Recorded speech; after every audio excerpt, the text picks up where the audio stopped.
hello friends मैं आज बनाइছোঁ आমৰ চাটনি কেনে দুটা আম লৈছোঁ সৰু সৰুকৈ কাটি এইদৰে পানীত দি কেনে মই হাফ বইল হ'ব দিছোঁ হাফ বইল হ'লে মই গেছৰ পৰা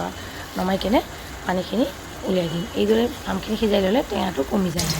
এইখিনি এটা কেৰাহীত অকণমান সৰিয়হৰ তেল লৈ লৈছোঁ তেলখিনি গৰম হয় তাতে মই এচামুচ গোটা সৰিয়হ আৰু দুটা শুকান জলকীয়া দি দিম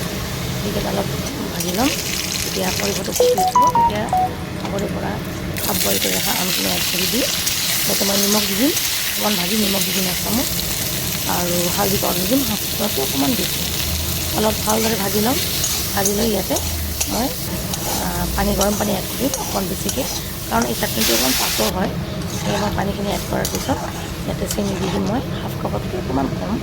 আমটো মই বইল কৰি পানীখিনি পেলাই দিছিলোঁ সেয়ে টেঙাখিনি কমি গৈছে বহুত মিঠাটো আপোনালোকে যদি বেছি খায় বেছি দিব